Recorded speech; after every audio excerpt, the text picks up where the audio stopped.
मौन, अपने विषय में न सुख की बात करे न दुख की, मौन, बात करे तो प्रभु की करे, नहीं तो मौन। मान लीजिए अगर ये मौन आप धारण कर लेंगे तो निकल जाएंगे माया से, नहीं तो किसी की निंदा कर देंगे, किसी का ऐसा कटु वचन बोल देंगे, परुख वचन बोल देंगे, भजन क्षीण हो जाएगा, भजन करने की वृत्ति नष्ट हो जाएगी। सैकड़ों लोगों के प्रश्न है कि पहले भजन अच्छा होता था, अब नहीं होता। उसमें दो बातें होती है, एक तो भजन की ऐसी भूख बढ़ गई है कि अब उतने भजन से नहीं और भजन होना चाहिए, ये उत्तम महापुरुषों की कृपा पात्र भक्तों की वृत्ति होती है।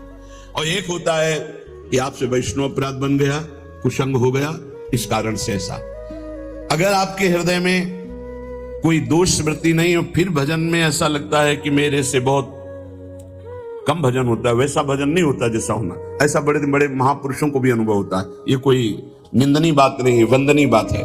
पर वास्तविक यदि भजन नहीं हो रहा है, वास्तविक यदि आपका रुक गया है आनंद, तो आप ढूंढ लीजिए आपका भोजन गलत है, आपका संग गलत है, आपने कोई वैष्णव निंदा की है, बस यही कारण है, यही खोज लेना, यही सुधार कर लेना।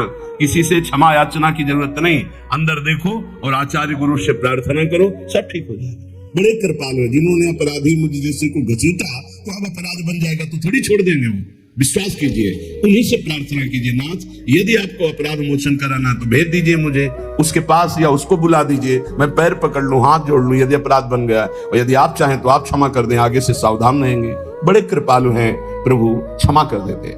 भजन की वृत्ति को रुकना ये सहन मत कीजिए, समय नहीं है कि आज नहीं तो कल भजन चल पड़ेगा, नहीं, तुरंत वाचिक में आ जाइए, तुरंत वाणियों का गायन कीजिए, नाम कीर्तन कीजिए, ढूंढिए अपराध क्या बना जो आंतरिक हमारा भजन रुक गया, और प्रभु से प्रार्थना करके उसको चलवाइए। वो बड़े कृपालु है, क्षमा कर दे। अगर आपने प्रगट में किसी का अपराध किया और वो उपस्थित हो तो जाओ उनके चरण पकड़ो, उनसे प्रार्थना करो। भजन का रुकना सहन मत करो, बहुत कठिन है भजन करके भगवत प्राप्ति करना। वो हमारे अंदर सरलता पूर्वक भजन चल रहा है, उसको बचाओ। किसी की निंदा मत करना, किसी की अवहेलना मत करना। तुम्हारी कोई निंदा करे, तुम्हारी अवहेलना करे, सह जाना, कह रहे हैं, इसमें कह रहे संतर्जय ताड़यन बंधनन, यदि वो कहीं मुझे बांध दे मैं बंधना भी स्वीकार कर लूंगा। ऐसा भक्तों को कोई बांधता है क्या? हाँ, बांध देते। तितिक्ष ब्राह्मण की कथा में पढ़िए, उसको बांध दिया। एक सखी बहुत भजनानंदी थी, उसके परिवार के लोग रोज उसे पीटते थे और उसे बांध देते थे। सखुबाई नाम उसका सखी का था। एक सखी बहुत नागरीदास जी के संग में रहकर भजन की वृत्ति उच्च कोटि की सीखी थी, भागमती बाई। उनके पति ही उनके ऊपर सैया लगाकर नई नवीन रानी के साथ बैठते हुए सब पिटाई करते, इतना कष्ट देते, पर वो उच्च कोटि की ऐसी महान भक्ता, परम सिद्ध बरसाने के जो वास करने वाले अपने नागरीदास जी थे, हरिवंश महाप्रभु के शरणागत, उनके सत्संग से ऐसी उच्च कोटि की दशा प्राप्त हुई, उसे कोई फर्क नहीं पड़ा। उसके कष्ट देने के लिए उसके ऊपर सैया लगाते, राजा थे, और नवीन रानी के साथ उसके ऊपर बैठते, उपद्रव करते, मारते पीटते, लेकिन वो सम रहती।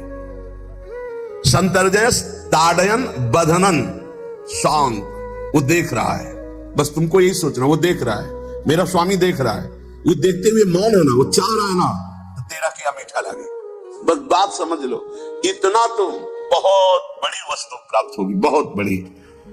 एक मिट्टी जब कुम्हार को अर्पित हो जाती है तो पीट पीट कर एक छोटा राई भर भी दाना नहीं रहने देता, क्योंकि राई भर भी अगर दाना रहा वहीं से मटकी फूट जाएगी, राई भर भी अहंकार रहा वहीं से भक्ति रस निकल जाएगा।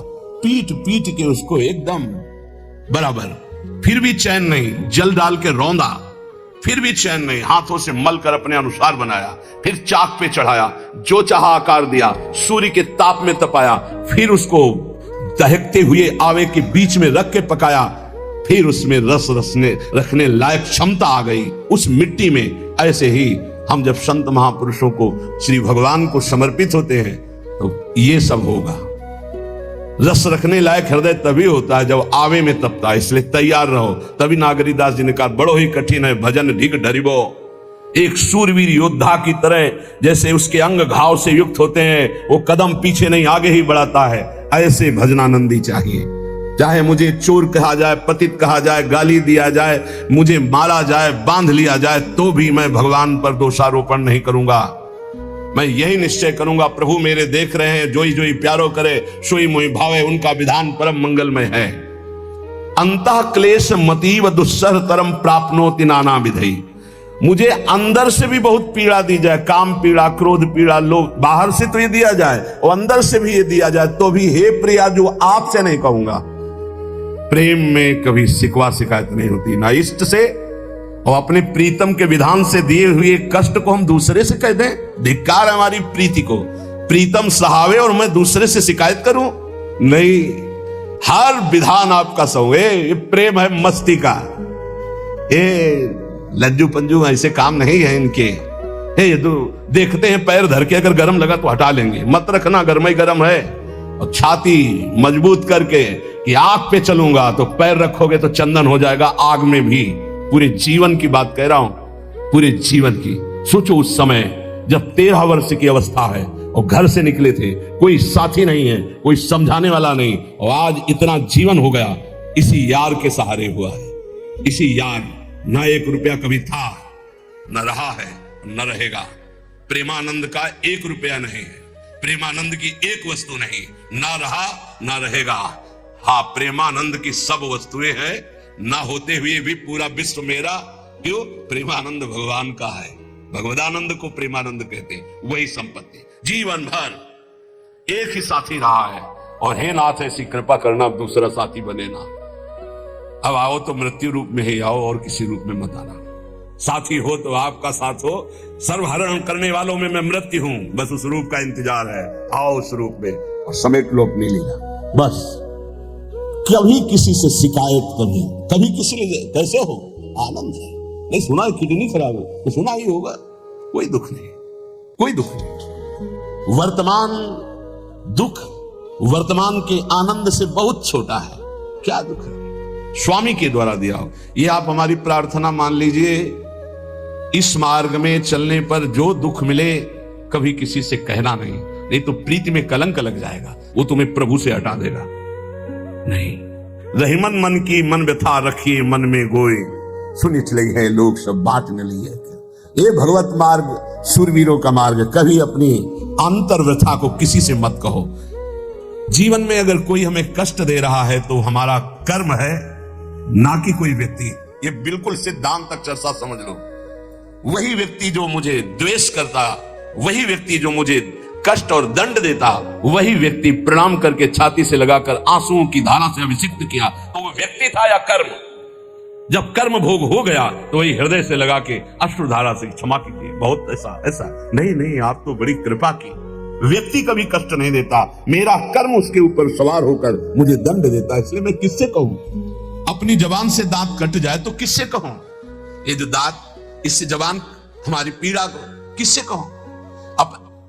अपने हाथ से चोट लग जाए किसको कहूं? ऐसे सब आत्मा स्वरूप हैं, हमारा कर्म ही उनके ऊपर सवार होकर हमें दंड दे रहा है। इसलिए भाई, श्रीपाद का सिद्धांत जो कह रहे कि अगर भगवत प्रेम प्राप्त करना है तो मुंह बंद।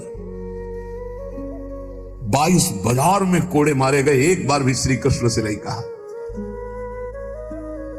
पूज्य भाई जी महाराज के जीवन कष्टमय, कभी श्री कृष्ण से नहीं। बाबा नहीं सह पाए, बाबा ने श्री कृष्ण से कहा, श्री कृष्ण चंद्रजू से, ये क्या है, इतना कष्ट क्यों दे रहे हो उनके शरीर को? तो मुस्कुरा दिए, बोले मैं नहीं दे रहा हूं, ये तुम्हारे कर्म का फल भाई जी भोग रहे हैं। ऐसा? बोले हाँ। सीधे अस्पताल गए, भाई जी से कहा, ये आप हमारा प्रारब्ध क्यों भोग रहे हैं? तो कहा, आज ये कौन सा खेल रच रहे हो बाबा, क्या बात कर रहे हो? जीव का अपना कर्म भोगना होता है, किसी और का निजीकृत कर्म भोग? तो उनका आप हमको बहका नहीं सकते, हमें परम तत्व से पता चला है कि आप हमारे कर्म। तो हंस दिए भाई जी और बोले, देखो हमें कोई फर्क नहीं पड़ता, आपको फर्क पड़ जाता है। आप चढ़ो, जिस साधना की चढ़ाई पर चढ़ रहे हो चढ़ो, मंगल में श्री कृष्ण तुम्हारी यात्रा को पूर्ण करें। हम तो अस्पताल में पड़े पड़े प्रिया प्रीतम के साथ खेल रहे हैं, कोई फर्क नहीं पड़ रहा। बड़े महापुरुषों ने अपने कष्ट की तो बात जाने दो, दूसरों के कष्टों को लेकर भोगायो। हम जरा सा कष्ट आ जाए तो बोले हमारी अंदर श्रद्धा थी अब खत्म हो रही क्योंकि कष्ट आने लगा। उसमें भगवान का क्या दोष है? वो तो बड़े कृपालु हैं कि ऐसे पापात्मा होने पर भी मुझे महात्माओं का संग दिया, धाम का वास दे रहे, नाम जपवा रहे। अब हमारे पूर्व प्रारब्ध हमें कष्ट दे रहे हैं, इस समय भी वो हमें दुलार कर रहे हैं। जीव समझता नहीं, केवल दोषारोपण भगवान और भगवत मार्ग पर कर देता है। इसलिए उपासक को अंतः क्लेशमति व दुस्सहतरम, ये जो आप काम क्रोध से जल रहे हो ना, ये तपस्या है, इसका बहुत बड़ा लाभ मिलेगा। और अगर भोग रहे हो ना, गिर रहे हो, पतित हो रहे हो, तो वो सुख नहीं है, वो शांति नहीं, वो विश्राम नहीं है। तो एक बात ध्यान रखना, इस शब्द को याद रखना, ऐसे रहने पर भी हमारे द्वारा जो भी वो हमारे स्वामी ऐसे लेते हैं, जन अवगुण प्रभु मान न काऊ, दीन बंधु अति मृदुल स्वभाव। कल शाम के पूज्य परमहंस राम मंगल दास जी की वाणी का चिंतन हो रहा था, उसमें कह रहे कि जो 30 मिनट भगवान नाम कीर्तन कर लेता, मेरी बात पर विश्वास रखना, हो उसको भगवत प्राप्ति होगी। 24 घंटे में 30 मिनट नाम कीर्तन कर लेता है और अन्य समय विस्मरण रखता है, तो 30 मिनट का नाम कीर्तन उसे भगवत प्राप्ति करा देगा। तुम्हें जो पाठ प्रिय हो, 30 मिनट पाठ कर लोगे, भगवत प्राप्ति होगी। और बहुत पहुंचे हुए महापुरुष जिनके चरणों में अपार श्रद्धा है, आप लोग तो रात दिन लगे, आपको भगवत प्राप्ति नहीं होगी। चूक हो जाएगी तो जन अवगुण प्रभु मान न काऊ, दीन बंधु अति मृदुल स्वभाव। अग्नि की ज्वाला के समीप रुई का पहाड़ कितनी देर टिकेगा, कितनी देर टिकेगा, उसके ताप में झुलस जाएगा। ये अग्नि की ज्वाला है भगवान नाम कीर्तन, भगवत यश गुणगान। तो जैसे किसी को लगे कि वो नाम जब भी करता है वो रुचि पूर्वक पाप करता है, असंभव। नाम जापक रुचि पूर्वक पाप कर ही नहीं सकता, उसका हृदय जलेगा पक्का। आप जप करके देख लीजिए, आप जप कीजिए नाम, और फिर आपसे पाप जब बनेगा तो आप फिर हालत अपनी देख लीजिएगा, बार बार हृदय जलेगा, नहीं नहीं नहीं, एक दिन वो नहीं सिद्ध हो जाएगा और आप निर्विकार हो जाएंगे। इसलिए अंतः क्लेश, अगर बुद्धि मति वो अति अंदर क्लेश आ रहा है, कभी काम आ रहा है, कभी क्रोध आ रहा है, कभी लोभ आ रहा है, कभी मोह आ रहा है, ये आता रहेगा जब तक भगवत साक्षात्कार नहीं होगा। ऐसा मत समझो कि 2-4 महीने जब करेंगे तो हम सिद्ध हो जाएंगे, ये आता रहेगा। ये बहुत भागवतिक शक्ति से संपन्न है विकार, कोई साधारण नहीं है कि तुम माला जपोगे वो नहीं आएगा, माला जपते समय ही आएगा वो। ये भागवतिक शक्ति से संपन्न, काम क्रोध लोभ मोह तब त्रिभुवन को प्राप्त कर रहे हैं। ये भगवान के पावर से शक्तिमान है। तुम्हारा अहंकार जब गलित हो जाएगा तो इनका आना ही बंद हो जाएगा। जब तक अहंकार रहेगा तब तक ये आते रहेंगे। तो जो तुम्हारे अंदर जलन हो रही, मत कहो किसी से, सह जाओ, यही तपस्या हो जाएगी, यही भगवान की प्राप्ति का हेतु हो जाएगा। प्रभु के लिए थोड़ा कष्ट सहकर आप आगे बढ़कर देखिए वो कितना आपको प्यार देते हैं। यही कष्ट सहना है, आंतरिक विकारों को सहना, बाहरी प्रहारों को सहना, कभी किसी से ना कहना, ये भक्तों का प्रभाव। मौन, इसीलिए वाणी से मौन, कुछ ना बोलना। हमने एक संत भगवान को देखा, 22-23 वर्ष पहले वृंदावन में कच्चा मार्ग था, एक बोरा रखते थे, ऐसे पागलों जैसा भेष था। तो जब रात्रि की 11 बजे वापस यमुना किनारे से प्रसाद पाके यमुना किनारे गए, यमुना किनारे से जब लौटते थे उनको देखते थे अकेले बैठे, उनकी मुद्रा देख के लगता था भगवदानंद में डूबे हैं। नजदीक बैठे, बोरा उठाया, चल दिया। पीछा छोड़ने वाले थे नहीं, किसी तो क्या बोलते, क्यों पीछे? अब संत वेश हमारा भी तो मर्यादा से बोलेंगे, कुछ नहीं, केवल जानना चाहते हैं आपको। तो कालीदय की इधर एक तमाल का पेड़, जो श्वेत रंग का एक वृक्ष है, उसका मुझे नाम नहीं याद आ, गुलर जैसा, और वो तमाल में लिपटा हुआ अब भी है। दाहिनी तरफ है एक खाली जगह पड़ी ऊंची, जो अपने दाहिनी तरफ बर्फ फैक्ट्री के आगे जाते हैं, उसी के नीचे बैठे। तो हमने पूछा, आपकी स्थिति देखकर मुझे लगता है आप हर समय भगवदानंद में डूबे हो, तो जब लगता है तो प्रश्न क्यों करते हैं? तो आपकी वेशभूषा देखते हैं। तो बोले जगत से बचने के लिए ये वेशभूषा है। एक बोरा से, जैसे कोई बीनने वाले होते हैं, कबाड़ बीनने वाले, ऐसे बोरा ऐसे गमछा लगाए हुए थे, पूरा शरीर खुला, कोई साधु का वेश नहीं, कोई चिन्ह नहीं, और उनकी स्थिति भगवदानंद में थी। तो उनका ये किसके उपदेश, किस मार्ग के उपदेश, किस इष्ट की आराधना से आपको ऐसी स्थिति प्राप्त हुई? बोले प्रथम पूज्य श्री स्वामी राम सुखदास जी महाराज का सत्संग हुआ, इष्ट देव श्री कृष्ण, इष्ट ग्रंथ गीता, उसी की कृपा से मुझे ऐसा, मैं भारत के हर तीर्थों में वास करता हूँ, भ्रमण करता हूँ, असंग रहता हूँ, और यही वेशभूषा है बड़ा अंदर से। तो भोजन प्रारब्धवशात जो सामने आ जाता है उसे पा लेता हूँ, नहीं आता भूखा रहता हूँ। तो अगर हम मधुकरी ले आवे कभी आप इससे, तो पा लेंगे?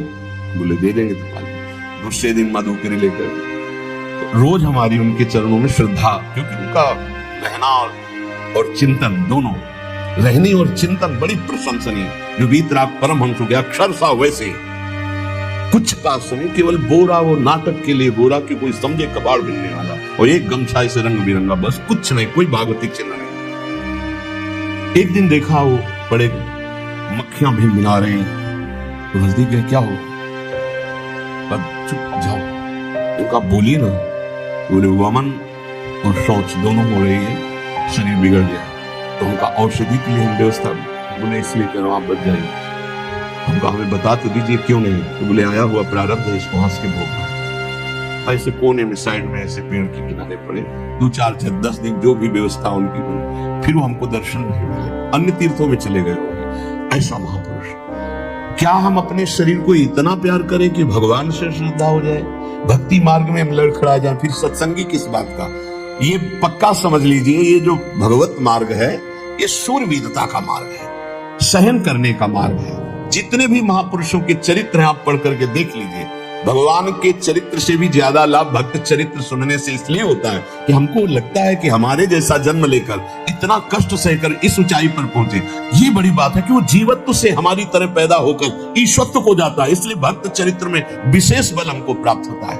क्या क्या कष्ट सहते हैं, और आप खुद देख लीजिए, आपको जितना कष्ट है उससे बड़ा सुख है कि नहीं, अंदर देख लीजिएगा तो इसी से अनुमान लगा लीजिए, जितना बड़ा कष्ट उससे कई गुना बड़ा सुख भगवान देते हैं, तभी वो उनका यश गाते रहते हैं। ऐसे थोड़ी होता है कि हमारे भगवान का हम भजन करते हैं, हमारे साथ न्याय नहीं हुआ। न्याय तो सही बात नहीं हुआ, नहीं तो तुम्हारी दुर्गति हो जाती है। सही बात में उन्होंने न्याय नहीं किया, पक्षपात किया है तुम्हारा। अगर वो सही न्याय करते तो ईमानदारी से कहते हैं, केवल नरक के कीड़ा ही बनना पड़ता और कुछ नहीं है। खूब देख लो, डबल चेहरा होता है, एक सामने का चेहरा देख रहे हो और एक एकांत का चेहरा होता है, डबल चेहरा होता है। और भगवान डबल रखो चाहे तिबल, सब देखते हैं। सब हम बैठे हुए देख लो ईमानदारी से वृंदावन की भूमि में, एक चेहरा है जय श्री राधे, और एक चेहरा है जो राक्षस है अंदर बैठा। देख लो, अंदर देख लो, बिल्कुल इस समय सीसी कैमरे में हो, अंदर देख लो, एक राक्षस बैठा है, और उस राक्षस ने जो जो करवाया आप लिखो रजिस्टर में, तुम्हें याद है जितना, और इसके बाद आप न्यायाधीश बनो, फिर आपकी क्या दुर्गति होती है उसका।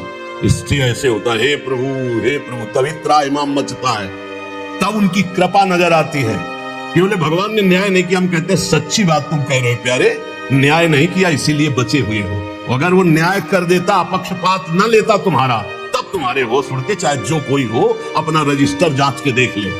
इसलिए कहते हैं कि सबकी जीवनी शुक्ल पक्ष की लिखी जाती है, कृष्ण पक्ष की तो केवल उसी की छाती जानती, दूसरा नहीं।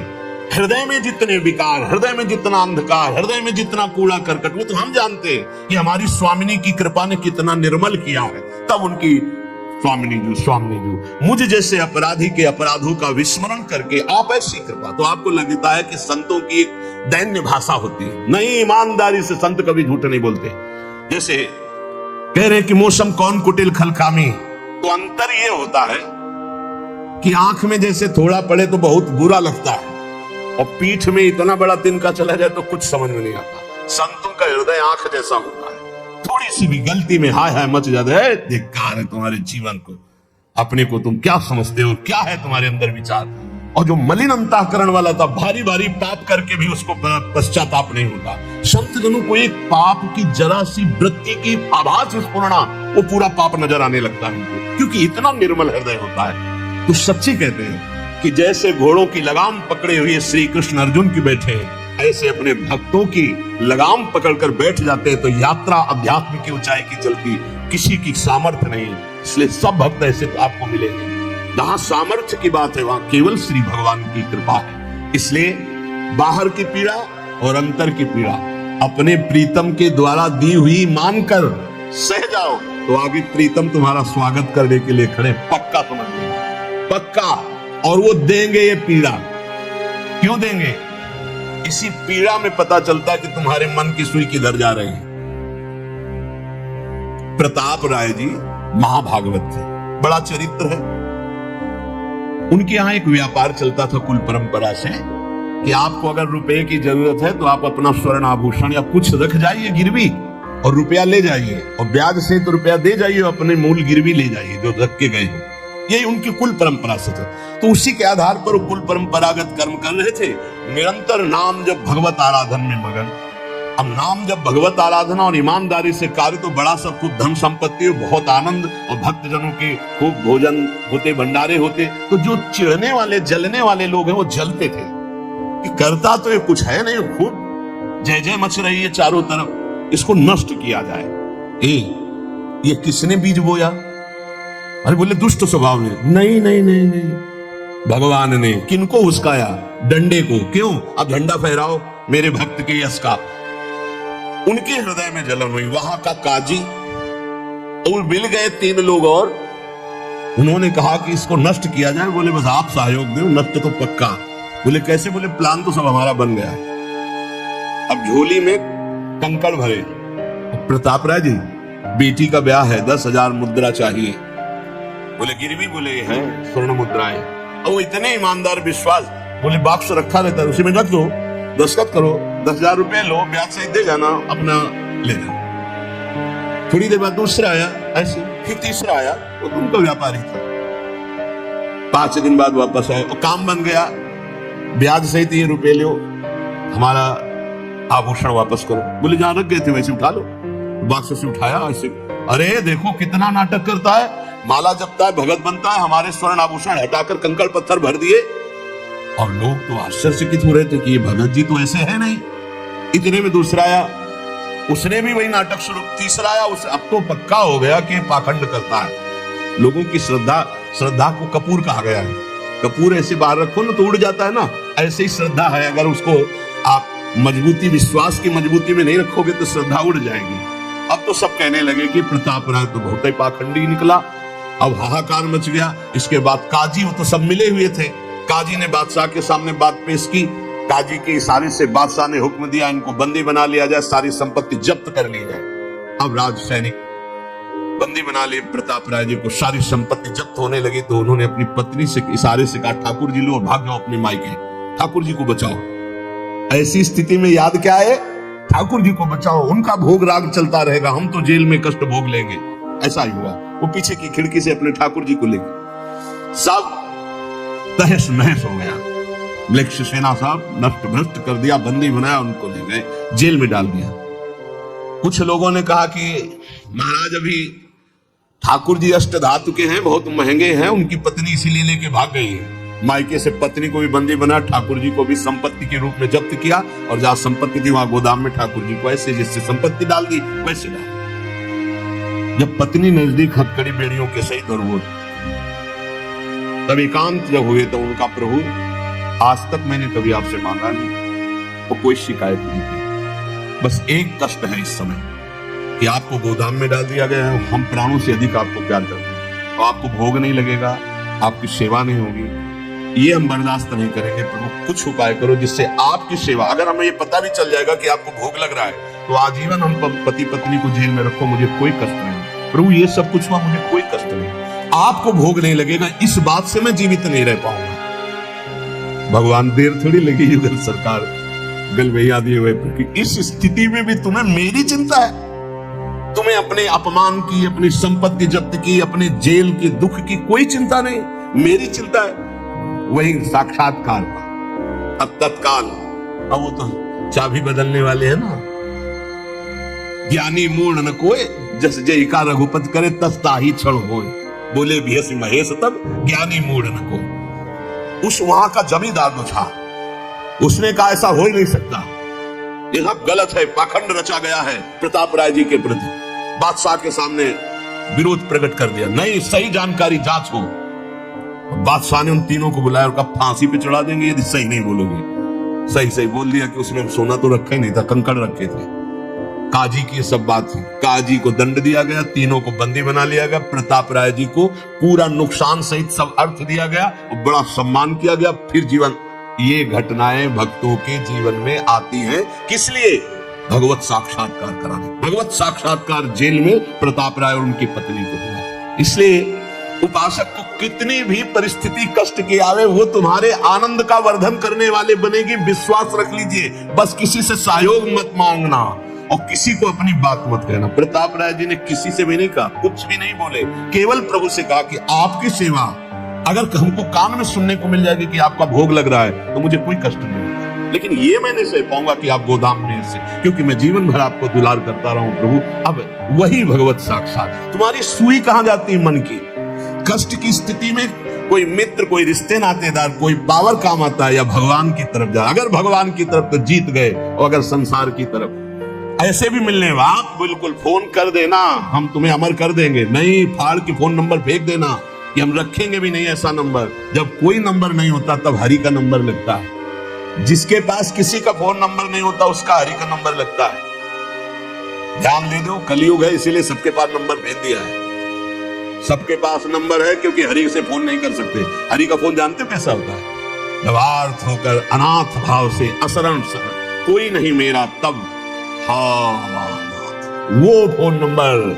भाव से मुझको पुकारे तो भाव से बेड़ा पार है। भाव पूरित टेर ही करती मुझे लाचार है। भाव बिना भगवान आवाजें नहीं सुनते। भाव सुनी पुकार भगवान नहीं सुनते। भाव कब आता है? बाजार में थोड़ी मिलता है। किसी से हमारा संबंध नहीं। ये जीतना है तो ये बातें पकड़ लो सत्संग की। कोई विपत्ति दुख आने पर अगर किसी का नंबर आपको याद आवे कि अगर हमें विपत्ति आएगी तो कौन सा नंबर याद आएगा? बोले अमुक का, उसको डिलीट कर दो। नहीं, अमुक का नंबर नहीं रखेंगे हम, श्री जी का। श्री जी का नंबर क्या है बताया तुम्हें? क्या है? बस कोई नंबर नहीं तो श्री जी का नंबर। हे लाडली, हे प्रिया जी, कोई है ही नहीं अब अपना, कोई है ही नहीं तो कौन है? सच्ची बताते हैं, एकदम नंबर। 1 घंटे में फोन उठा लिया जाता है। 1 घंटे। गजेंद्र ने जब देखा कि कोई मेरा सहयोगी नहीं, हरी जी नहीं पहुंच पाया, काम हो गया। हरि पूरा नहीं कर पाए, काम हो गए। गोविंद यही प्रकट हो गए, वस्त्रावतार। ये नंबर है हरि का। जब तक पांडवों की तरफ, भीष्म की तरफ नंबर नहीं लगा, दांत तक पकड़ा नंबर नहीं लगा, और जब छोड़ दिया कहा गोविंद, बस नंबर लग गया। ये है भगवान को पुकारना, ये है भगवान तक आवाज पहुंचाना। कोई हमारा नहीं, यही तो हमारी साधना है।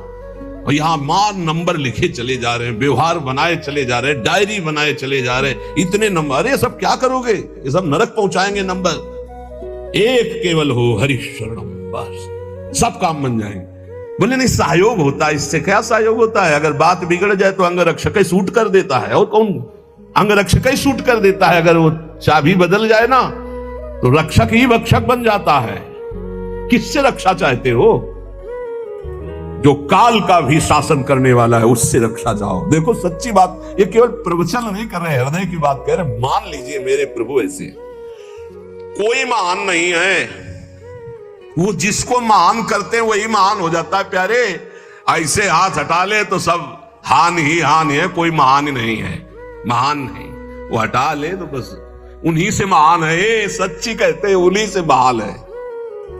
दबी बात खुल जाए तो असलियत समझ में आ जाए। और वो जानते हैं, और वो जानते हुए हमें नमस्कार करवा रहे, प्रणाम करवा रहे, भोजन दिला। अरे जय बोलो उनकी। हमारे साथ भगवान ने क्या किया? तुमने भगवान के साथ क्या किया? कितनी कृपा की भगवान ने। इतने अपराध का दंड जानते क्या होता है? पूरा जीवन बर्बाद हो जाए। और यहां पूरे जीवन अपराध कर रहे हो, जीवन आबाद किए हुए हैं ऐसे प्रभु के प्रति। हम इसलिए कह रहे, जो कहते हैं ना हमारी भगवान पे श्रद्धा नहीं रहेगी तो तुम्हारे ऊपर हमारी श्रद्धा नहीं रहेगी। देखो ना कहां श्रद्धा लायक हो तुम, क्या हो तुम। ये हम असलियत कह रहे हैं। ऊपर से चिकना चुपड़ा, अंदर से सब गंदा होता है। भगवान बचावे, नहीं तो मना खष्टान इंद्रियाणी प्रकृति स्थान कर सती। दुर्गति वाले काम होते हैं, दुर्गति वाले। आप जो भी देख रहे हो केवल कृपा देख रहे हो। अगर वो कृपा हट जाए तो कुछ नहीं देखने लायक किसी में भी। जहां कहीं कुछ भी है वो मति की रति गति भूति भलाई। जब जेहि जतन जहां जेहि पाई, सो जानो सत्संग प्रभाव। लो कहूं वेद न आन उपाऊ। इसलिए हम कहते हैं ये मत कहो मुझे भगवान पे श्रद्धा नहीं रह गई। भगवान की इतनी कृपा है, हम कैसे तुम्हें बताएं। कृपा ही कृपा है कि वो न्याय ठीक से नहीं करते। किनके साथ? एक बार जो कह दे राधा, एक बार हरि, एक बार कृष्ण, तो पक्षपात ले लेते हैं। अगर पक्षपात ना लेते, ठीक से न्याय करते, तो करोड़ों कल्प रौरव नरक मिलता, फिर भी उद्धार नहीं होता। इसे आचरण सबके अंदर है। देख लो, 15 मिनट के अपराध से जीवन भर आपको भारत की जेल में सड़ना पड़ेगा। वो ऐसे कितने अपराध हैं उनका, जिनको तुम इस कानून से अनुमान लगा सकते हो। वैसे कितने अपराध किए, लेकिन स्वामी ने कभी एक चाटा नहीं लगने दिया और निकाल करके आपको परम पद की तरफ ले जा रहे। कृपा नहीं दिखाई दे रही? तुम सत्संग, नाम जप, भगवत यश गायन, भगवत लीला, भगवत धाम, ये तुम्हारी साधना का फल है क्या? ये कृपा का फल है। तुम अपने को देखो और कृपा को देखो, तो यही बलिहारी जाएगी। इजास कृपा नहीं, कृपा आघाती। जिनकी कृपा कृपा करने से आघाती ही नहीं है। इसलिए अंतः क्लेशमति व दुस्सहतरम प्राप्नोति नाना विधि, नाना विधान से यदि अंतर बाहर कष्ट मिले तो चुपचाप सह जाना। राधा राधा राधा, आगे बढ़ोगे तो भगवत प्राप्ति हो जाएगी। संत वचन, पूज्य भगवत प्राप्त महापुरुषों के वचन हैं कि कलौ नारायणम देवम यजते यह सधर्म भाग, दामोदरम ऋषिकेशम पुरहूतम सनातनम। ये कलयुग पहला काम करता है, बुद्धि में बैठकर बुद्धि भ्रष्ट कर देता है। जो भगवान श्री हरि का पूजन करते हैं, हर समय नाम जप करते रहते हैं, कृष्ण दामोदर ऋषिकेश अच्युत राम नारायण राधा राधा राधा, ये कलयुग उनकी बुद्धि भ्रष्ट नहीं कर पाएगा। देखो, बुद्धि को अपने भ्रष्ट होने से बचाना है तो नाम जप करते रहे। नाम जप, राधा राधा राधा, कृष्ण कृष्ण हरि दामोदर अच्युत गोविंद माधव। उन परम शांत सनातन भगवान दामोदर श्री कृष्ण का जो स्मरण करता है, तो श्री कृष्ण उसके हृदय कृत्वा परम शांतम जितमेव जगत्त्रयम, उसके हृदय में ऐसा बल दे देते हैं कि वो त्रिभुवन पर विजय प्राप्त कर लेता है। जिसकी बुद्धि हर समय भगवान का नाम उच्चारण करती रहती है और हरि का पूजन करती है, तो भगवान उसके हृदय में इतना बल देते हैं कि त्रिभुवन पर विजय प्राप्त कर लेता है। हृदय कृत्वा परम शांतम जितमेव जगत्त्रयम, कलिकालो रगादंशात किल विषात कलकूटतः, हरिभक्त सुधाम पीत्वा उल्लंघ्यो भवति द्विजः, किम जपैर श्री हरिर नामो गृहीतम यदि मानुषै।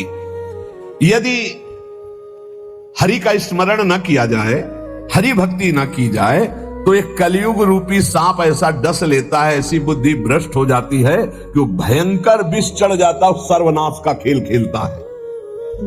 इसीलिए मानव देह को प्राप्त हे मनुष्यों, तुम केवल नाम का आश्रय ले लो तो ये कलिकाल कुछ नहीं कर पाएगा।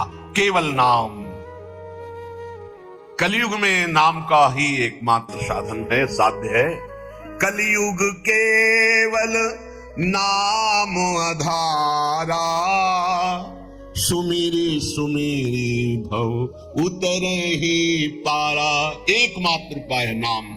नाम हरि भक्तिश्च लोके दुर्लभा ही मतामम, हरो यस्य भवेद भक्ति सकृतार्थो न संशया। मेरे विचार से कलयुग में अब कोई साधन ऐसा श्रेष्ठ नहीं रह गया जो भगवत प्राप्ति करा सके। पक्का, ये बहुत अनुभव से देख रहे हैं, बड़े बड़े महत्जनों का संग हो रहा है अब भी। तो जब आते हैं तब पता चलता है, नाम जब निरंतर नहीं है तो अशांति है मन में, सब साधन करते हुए। मेरे विचार से इस संसार समुद्र से पार होने में कलयुग का बहुत बड़ा सहयोग है, यदि नाम जप किया जाए। नाम जप बहुत, गुरुवाणी में जितने महापुरुषों के वचन पढ़े और शास्त्रों में जितने, सब में नाम की महिमा। नाम ही कलयुग में उद्धार कर सकता है। नाम को पकड़ो, नाम को पकड़ो, इधर उधर भटको मत। निस्संदेह कृतार्थ हो जाएगा जिसके हृदय में भगवान का नाम चल रहा है। कर्मानुष्ठान भगवान को प्रसन्न कर सके वैसा नहीं रह गया, क्योंकि पूजा आदि के लिए जो पदार्थ चाहिए, जब दाल भी रंगी आ रही है, कैसे हम विश्वास करें अपने प्रभु के लिए आराधना। एकमात्र नाम उपाय रह गया कलयुग में। ये कलिकाल मलायतन मन कर देख विचार। पक्का समझ लो, इधर उधर मत भटकना। भगवान को संतुष्ट कर लिया तो सब कुछ प्राप्त हो जाता है। और संतुष्ट कैसे भगवान होते हैं? प्रेम लक्षणा भक्ति से। प्रेम कैसे होता है? तो सेवक जी महाराज कह रहे हैं, प्रेम मूल यह नाम है, प्रेमी रसिक जपत यह नाम, प्रेम मगन निज बन विश्राम, श्री हरिवंश जहां राय। नाम ही प्रेम मूल है, जितना नाम जप करोगे। भजन नसेनी प्रेम की ऊंचाई पर चढ़ने के लिए भजन नसेनी है। और गोस्वामी जी ने तो एकदम खोल के कह दिया कि बारी मथे घृत हो ये बरु, सिकता ते बरु तेल, बिनु हरि भजन न भवतरी, या सिद्धांत अपेल। बहुत सुख मिला था जब कल स्वामी राम मंगलदास जी की बाणी 30 मिनट नाम कीर्तन करे तो कहते थे हमारा विश्वास है कि उसको भगवत प्राप्ति हो जाएगी, क्योंकि वो जानते हैं एक नाम की महिमा को। जिनकी प्रसन्नता हो जाने पर ब्रह्मादि बड़े बड़े लोकपाल उसका सहयोग करते हैं, जिसके ऊपर भगवान प्रसन्न है। इसलिए मैं जनार्दन भगवान के युगल चरणों का सदैव स्मरण करता हूं। जगत बंद जनार्दन शरणागत वत्सल जगत पिता श्री कृष्ण को पुकारता हूं। जो स्मरण करता है, जो पुकारता है, तो इतीर यंती मर्त्यानते सामने